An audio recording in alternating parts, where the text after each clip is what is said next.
இப்போ இது வரைக்கும் நம்ம 8 ஸ்லோகங்கள் பார்த்தாச்சு. அதில் ஆச்சாரியால் திருச்செந்தூர் சமுத்திரம், கந்தமாதன பர்வதம், அதில் இருக்கிற குகை, கோவிலில் இருக்கிற பள்ளி அறை, இதையெல்லாம் பற்றி சொன்னார். இப்போ சுவாமி சந்நிதிக்கு வந்தாச்சு. இந்த 9வது ஸ்லோகத்திலிருந்து முருகப்பெருமானின் உருவத்தை அந்த சுவாமி சந்நிதியில நின்னுண்டு பாடுறார். முதல்ல பாதத்திலிருந்து கேசம் வரைக்கும் உள்ள வர்ணனைய ஆரம்பிக்கிறார். எப்பவுமே பக்தி வளரணும்னா தெய்வத்தின் ரூபத்தை தியானம் பண்ண வேண்டும். அதற்காகத்தான் முருகனின் ரூப வர்ணனையை இங்கே சொல்கிறார். ரணத்தம் சகே மஞ்சுளே தியந்தசோணே மனோஹாரி லாவண்ய பீயூஷபூர்ணே மனட்சட்பதோமி பவக்லேஷதப்தஹ சதா மோததாம் ஸ்கந்த தே பாதபத்மே. இந்த ஸ்லோகத்துல பாதத்தை முதல்ல வர்ணிக்கிறார். அப்படிப்பட்ட உன்னுடைய பாத பத்மத்துல என்னுடைய மனசு எப்போதும் ரமிச்சுண்டே இருக்கட்டும் அப்படின்னு சொல்றார். ரணத்தம் சகே, சலங்கைகள் கிளிங்கிறதா, அப்படிப்பட்ட சலங்கைகளுடன் மஞ்சுளே, ரொம்ப அழகானதும், அத்தியந்த சோனே, சோனேனா சிவப்பா இருக்கிறது, நல்ல செக்க செவேல்னு இருப்பதும், மனோஹாரி லாவண்ய பீயூஷபூர்ணே, மனோஹாரி மனத்தை கொள்ளை கொள்ளும், லாவண்யத்துடன், பீயூஷம் என்றால் தேன், பீயூஷபூர்ணே தேன் நிரம்பியதுமான உன்னுடைய பாதபத்மங்களில் அப்படின்னு எடுத்துக்கணும். மனட்சட்பதோமி பவக்லேஷ தப்தஹ, பவக்லேஷ தப்தஹ, பவம்னா சம்சாரம், அந்த சம்சாரத்தில் தவித்து கொண்டிருக்கும் என்னுடைய மனஷட்பதக, மனசாகிற ஷட்பதம், ஷட்பதம்னா வண்டு, மனமாகிற வண்டு, சதா மோததாம் ஸ்கந்த தே பாதபத்மே, சதா எப்போதுமே, மோததாம் ஆனந்தம் அடையட்டும், தே பாதபத்மே உன்னுடைய பாத பத்மத்தில். அப்படி என் மனமாகிற வண்டு உன்னுடைய பாத பத்மங்களில். அவை எப்படிப்பட்ட பாதங்கள் அதை முதல்ல சொல்றார். சிலங்கை சத்தத்துடன் ரொம்ப அழகானதும், நன்றாய் சிவந்து இருப்பதும், லாவண்யம் என்கிற தேன் நிறைந்ததுமான உனது தாமரை பாதங்களில் இந்த சம்சாரத்தில் கஷ்டப்பட்டு கொண்டிருக்கும் என்னுடைய மனமாகிற வண்டு எப்போதும் ரமிக்கட்டும். இனி 10வது ஸ்லோகம். சுவர்ணாபதிவ்யாம்பரைர்பாசமானாம் க்வணத்கிங்கிணி மேகலா சோபமானாம் லசத்தேம பட்டேன வித்யாதமானாம் கடேம்பாவயே ஸ்கந்த தே தீப்யமானாம். ஆச்சாரியால் முருகனுடைய ரூப வர்ணனை பண்ணிட்டு இருக்கார் இல்லையா?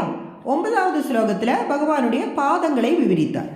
இப்போ இந்த 10வது ஸ்லோகத்துல முருகனுடைய இடுப்பு பகுதியை வர்ணனை பண்ணுகிறார். முதல்ல 4வது லைன் எடுத்துக்கலாம்.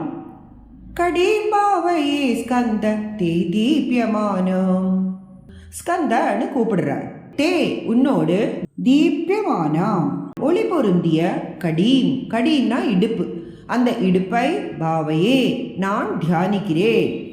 இனி அந்த இடுப்பு எப்படிப்பட்டதுன்னு முதல் 3 லைன்ல சொல்லறார். முருகன் இடுப்பில் பொன் ஆடையும் கச்சையும் ஒட்டியானமும் கட்டியிருக்கார். அதை விவரிக்கிறார். சுவர்ணாபதிவ்யாம்பரைர்பாசமானாம், திவ்யாம்பரைஹி திவ்யமான வஸ்திரங்களால், சுவர்ணாப தங்கமயமான, தங்கமயமான திவ்யமான வஸ்திரங்களால், பாசமானாம் பிரகாசிக்கிறது, க்வணத்கிங்கிணி மேகலா சோபமானாம், க்வணது கணகணான, மேகலானா அரஞ்ஞானம் ஒட்டியானம், அரஞ்ஞானத்தின் மணிகள் கணகணான அழகா சத்தம் போட்டுண்டு ஆடின்னு இருக்கு. சோபமானாம் அதனால இடுப்பு சோபிக்கிறது. லசத்தேம பட்டேன, ஹேமபட்டேனா தங்கமயமான கச்சையால், அந்த இடுப்புல ஒரு தங்கமயமான கச்சை கட்டின்னு இருக்கார். அது வித்யோத்தமானாம் மின்னல் மாதிரி, லசது பிரகாசிக்கிறது. அப்படிப்பட்ட ஒளி வீசுகிற உனது இடுப்பை நான் தியானிக்கிறேன் என்கிறார் ஆச்சாரியர். அப்போ இடுப்புல ஒளிரும் தங்கமயமான உடை, அதன் மீது பொற்சலங்கைகள் கணகணவென ஒலிக்கும் ஒட்டியானம், அதற்கு மேல் தங்கப்பட்டை, இப்படி பிரகாசிக்கிறார் முருக பகவான். அப்படிப்பட்ட அந்த முருகனின் இடுப்பை நான் எப்போதும் தியானிக்கிறேன். இனி 11வது ஸ்லோகம். புலிந்தேஷ கன்யா கனாபோக துங்கஸ்தனாலிங்கணாசக்த காஷ்மீர ராகம் நமஸ்யாம்யஹம் தாரகாரே தவோரஹ ஸ்வபக்தாவனி சர்வதா சானுராகம். இந்த 11வது ஸ்லோகத்துல முருகப்பெருமானுடைய திருமார்பை வர்ணிக்கிறார். முருகப்பெருமானுடைய மார்பு செக்க செவேல்னு இருக்கா. அதுக்கு ஆச்சாரியார் 2 காரணங்களை சொல்றார். புலிந்தேஷ கன்யா கனாபோக துங்கஸ். புலிந்தேஷ கன்யா, புலிந்தன் என்ற வேடனுடைய பெண்ணான வள்ளியம்மை, அவளின் கனாபோக துங்க, அவளுடைய கடினமான ஸ்தனாலிங்கனா சக்த காஷ்மீர ராகம், அவளுடைய கடினமான பெரிய ஸ்தனங்களை ஆலிங்கனம் செய்து கொள்ளும் போது காஷ்மீர ராகம், அந்த வள்ளியின் மார்பில் இருக்கும் குங்குமம் உன்னுடைய மார்பிலும் வந்து விட்டதால் சிகப்பா இருக்கு என்கிறார் ஆச்சாரியார். அப்படி ஒரு காரணம். குங்குமப்பூ போல சிகப்பா இருக்கு அப்படின்னு சொல்றார் ஆச்சாரியார். நமஸ்யாமஹம் தாரகாரே தவோரஹ ஸ்வபக்தாவனி சர்வதா சானுராகம். ஸ்வபக்தாவனே சர்வதா சானுராகம், சர்வதா ஸ்வபக்தாவனே, எப்போதும் தன்னுடைய பக்தர்களை காப்பாற்ற வேண்டும் என்கிற சானுராகம், அந்த ராகத்துடன் ஆசையுடன் இருப்பதால். ராகம் என்பதற்கு சம்ஸ்கிருதத்தில் சிகப்புன்னு ஒரு அர்த்தம். அப்போ பக்தர்களிடம் இருக்கும் அனுராகத்தால் மார்பு சிவந்து விட்டதா, அந்த கருணையே தான் வெளியே சிகப்பாக தெரிகிறது. அதனால 3வது லைன்ல சொல்றார் நமஸ்யாமஹம் தாரகாரே தவோரஹ.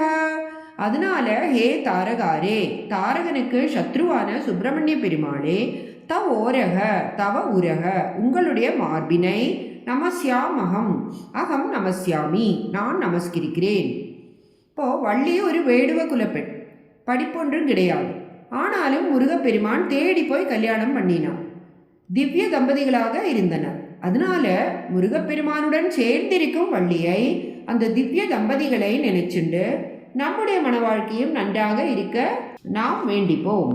இனி 12வது ஸ்லோகம் முருகப்பெருமானின் 12 கரங்களை பற்றினது.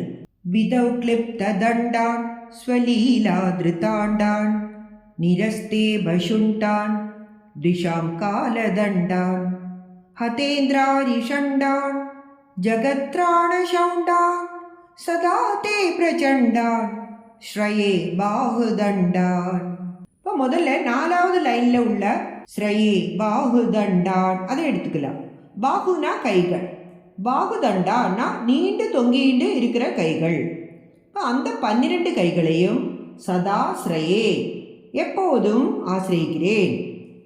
இப்போ அந்த கைகள் எப்படிப்பட்டது அதை முதல் வரிகளில் சொல்றார்.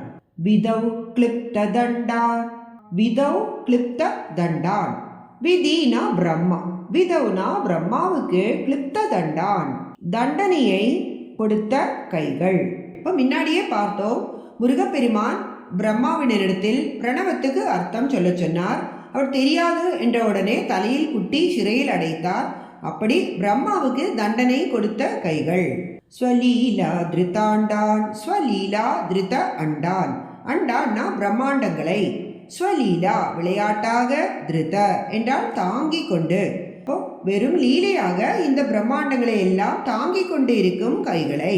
நிரஸ்தேப சுண்டான், நிரஸ்தேப சுண்டான், நிரஸ்த இபக சுண்டான், நிரஸ்தக என்றால் பிடித்து அடக்கின, இபக என்றால் யானை, சுண்டான் என்றால் தும்பிக்கையை. அப்போ யானையின் தும்பிக்கையை பிடித்து அடக்கின கைகள். அப்போ புராணத்தில் சொல்லப்பட்டிருக்கு, வள்ளிக்கும் முருகனுக்கும் காதல் வருவதற்கு அண்ணனான கணேசன் தான் சகாயம் பண்ணினார். யானையாக வந்து வள்ளியை பயமுறுத்த வள்ளி ஓடி வந்து முருகனை கட்டிக்கிறான். அப்போ வயசான வேடத்தில் இருந்த முருகனும் யானையின் தும்பிக்கையை பிடித்து அதனுடைய மதத்தை அடக்கினாரா. அதனால இங்க சொல்றார், யானையுடைய தும்பிக்கையை பிடித்து அதன் மதத்தை அடக்கின கைகள். த்விஷாம் காலதண்டான், துஷத்னா எதிரிகளுக்கு, காலதண்டான் மரணம் என்கிற தண்டத்தை, சிக்ஷையை கொடுத்த கைகள். ஹதேந்திராரி ஷண்டான். ஹதேந்திராரி, இந்திராரி என்றால் இந்திரனின் சத்ருக்களை, அதாவது சூரபத்மன் முதலானவர்களை, ஹதக வதம் பண்ணின கைகள். ஜகத்ராண சௌண்டான், ஜகத்தை திராணம் பண்ணுவதற்கு, ரட்சிப்பதற்கு ரொம்ப சக்தி வாய்ந்த கைகள். சதா தே பிரச்சண்டான், பிரச்சண்டான் வலிமையான கைகள், எதிரிகளுக்கு பயத்தை கொடுக்கும் கைகள். அப்படிப்பட்ட பாகுதண்டான் நீண்டு தொங்கும் 12 கைகளையும் சதா ஆசிரியே, நான் எப்போதும் ஆசிரியிக்கிறேன், பற்றுகிறேன் என்று அர்த்தம். அப்போ பிரம்மாவுக்கு தண்டனை கொடுத்ததும், பிரம்மாண்டங்களை விளையாட்டாக தாங்கி நிற்பதும், யானையின் தும்பிக்கையை அடக்கினதும், எதிரிகளுக்கு மரணம் என்கிற தண்டத்தை கொடுப்பதும், இந்திரனின் கணக்கில்லா எதிரிகளை வதைத்ததும், ஜகத்தை ரட்சிப்பதும், வலிமையானதுமான உனது நீண்டு தொங்கும் 12 கைகளையும் நான் எப்போதும் சரணடைகிறேன் என்கிறார் ஆச்சாரியார். இப்படி 12 திருக்கரங்களையும் சொல்லிவிட்டு அடுத்தது 6 திருமுகங்களையும் வர்ணனம் பண்ணுகிறார் 13வது ஸ்லோகத்தில். உன்முகத்துக்கு நான் எப்படி இந்த சந்திரனை ஊமையாக சொல்ல முடியும் அப்படின்னு கேட்கிறார் ஆச்சாரியார். சதா சாரதா ஷண்மிருகாங்கா யதிஸ்யு சமுத்யந்த ஏவ ஸ்திதா சேத் சமந்தா சதா பூர்ணபிம்பா களங்கைஷ்சயீனா ஸ்ததா த்வன்முகானா ப்ருவே ஸ்கந்த சாம்யம். சதா சாரதா, சதா எப்பொழுதும், சாரதாக சரத்காலத்து சந்திரன் மாதிரி. சரத்காலத்தில் சந்திரன் மேகங்கள் எல்லாம் இல்லாமல் ரொம்ப ஸ்வச்சமாக அழகாக இருக்கும். அந்த சரத்கால சந்திரன் மாதிரி. ஷண்மிருகாங்கா யதிஸ்யு, ஷண்மிருகாங்காக, மிருகனா மான், மிருகாங்காகனா மான் போன்ற அடையாளம். சந்திரனில் கருப்பாக ஒரு அடையாளம் இருக்குது, அது மான் போல இருப்பதால் சந்திரனுக்கு மிருகாங்காக அப்படின்னு பேர். ஷண்மிருகாங்காகனா 6 சந்திரன்கள்.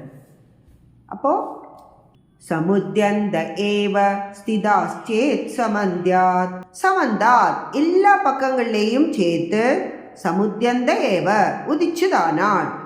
இப்படி இந்த 6 சந்திரன்களும் சேர்ந்து உதிச்சுதானால், ஸ்திதாச்சேத், ஸ்திதாச்சேத் யதிஸ்யூஹு எப்போதும் ஸ்திரமாக இருக்குமானால், இப்படி 6 சந்திரன்களும் ஒரே சமயத்தில் உதிச்சு இருக்குமானால், சதா பூர்ண பிம்பா அவை பூர்ண சந்திரன்களாகவும் இருந்து, அதாவது பிறை சந்திரனாக இல்லாமல் முழு நிலவாக இருந்து, களங்கைஷ்சயீனா, இப்போ களங்கம்னா மான் முயல் அப்படிங்கிற அடையாளங்கள் எல்லாம் சந்திரனில் இருக்கிறத களங்கம் சொல்கிறான். அது இல்லாமல் இருந்தால், ததா தொன்முகானா ப்ருவே ஸ்கந்த சாமியம், இப்போ ஸ்கந்தன்னு கூப்பிடுறார். ததா அப்போது, தொன்முகானாம் சாமியம் ப்ருவே உன் முகத்துக்கு உவமையாக சொல்லுவேன். இப்படி 6 சந்திரன்களும் சேர்ந்து உதித்து அவை பூர்ண சந்திரன்களாக களங்கம் ஒன்றும் இல்லாமல் இருந்தால், அப்படியானால் நான் அவையை உன் முகத்துக்கு ஓமையாக சொல்லுவேன். ஆனால் சந்திரனோ எப்போதும் களங்கத்தோடு இருக்கு, ஒரு சந்திரன் தான் இருக்கு. தவிரவும் மாசத்துல ஒரு நாள் தான் பூர்ண சந்திரனா இருக்கு. சரத்காலத்துல மட்டும்தான் நன்னா பிரகாசிக்கிறது. உன்னுடைய முகங்களோ ஒரு களங்கமும் இல்லாமல் எப்போதும் 6 பூர்ண சந்திரன்களாக பிரகாசிக்கிறது. அதனால உன் முகத்துக்கு நான் எப்படி இந்த சந்திரனை ஓமையாக சொல்ல முடியும் அப்படின்னு கேட்கிறார் ஆச்சாரியார்.